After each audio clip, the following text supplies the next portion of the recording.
আমি তো এখন বলতে পারছি না হুট করে যে আমি সাকিব খান ভাইয়ের সাথে করব, সিয়াম ভাইয়ের সাথে করব। তো আরও অনেকগুলো সিনেমার অফার হয়েছে, এসেছে, কয়েকটা রিজেক্ট করেছি অ্যান্ড এখনও অনেকগুলো হাতে আছে। সিলেকশন আসলে একটা মুভি করব, আমার গল্প দেখতে হবে, ক্যারেক্টার দেখতে হবে, তারপরেই তো করতে পারবো। স্বপ্ন সবাই দেখেন, আমার ফেভারিট হিরোই হচ্ছে সাকিব খান ভাইয়া, তাও স্বপ্ন তাকে নিয়ে অবশ্যই দেখি, কিন্তু তার পর্যায়ে আমার আগে যেতে হবে, তারপরে তো কথা। সাকিব খানকে নিয়ে আমি কি বলবো, দর্শকরা তো জানি সে একজন অনেক ভালো অ্যাক্টর, সে বাবা হিসেবে অনেক ভালো, মানুষ হিসেবে অনেক ভালো, এই তো। কো আর্টিস্ট হিসেবেও অনেক বেশি ভালো, আর আমি তো তার সাথে মানে ওই ওরকমভাবে কাজ করি না, এই জন্য বলতে পারছি না। আর বাবা হিসেবে বললাম কারণ সে তার দুইটা সন্তানেরই অনেক খেয়াল রাখে, এই জন্য। আমার সৌন্দর্যের কোনো রহস্য নাই, কোনো রহস্য নেই, এইটা আল্লাহ দিছে, এইটাই আমার, আর কোনো সৌন্দর্যের রহস্য নাই। এইটা আপনাদের ভুল ধারণা, আমি সবসময় লাইভে থাকি না, আমি লাইভে থাকি যখন আমি বোরিং ফিল করি, তখন আমি মনে করি যে দর্শকদের সাথে একটু আসি, কথা বলি। যখন আমার খারাপ লাগে, পরিবেশ নিয়ে আলোচনা করা, সব কিছু নিয়ে আসলে দর্শকদের সাথে থাকতে ভালো লাগে। আমি সোশ্যাল মিডিয়াতে ওরকমভাবে অ্যাক্টিভ না, এটা ভুল কথা। আমার আইডি থেকে কোনো কিছু পোস্ট হলে সেটা আমার আম্মু অথবা ভাইয়া করে, আমি কোনো কিছু করি।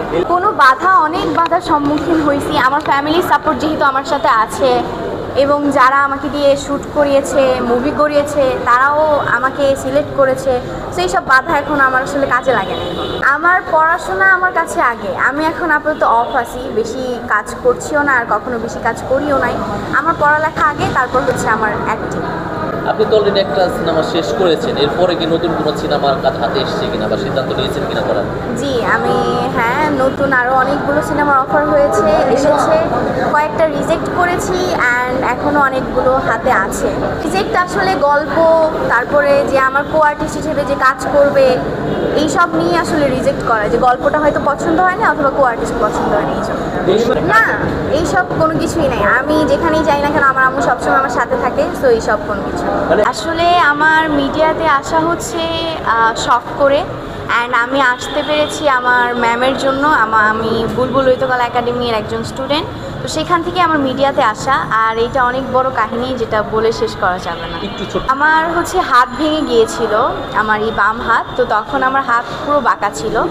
তো ডক্টর বলেছে যে ওর হাতে এত গরম মম, 3 মাস অক্স থেরাপি, এগুলো আসলে সহ্য করতে পারবে না, ওকে নাচে ভর্তি করে দেন। তো তারপরে আমাকে নাচে ভর্তি করা হয়, আমি নাচে ভর্তি হই। তো আমাদের ম্যাম আমাকে একটা মুভির জন্য সিলেক্ট করে, নায়ক মুভি, যেটা মৌসুমী আপু অমিত হাসান ভাইয়ার সাথে, নায়িকা অধরা আপু ছোটোবেলার ক্যারেক্টারে আমাকে সিলেক্ট করে। তো ওখান থেকে আসলে আমার মিডিয়ার পথ চলা শুরু। আমার স্বপ্ন একটাই, আমি একজন ভালো আর্টিস্ট হতে চাই এবং অভিনয় করে অনেক দূরে যেতে চাই, এটাই আমার স্বপ্ন।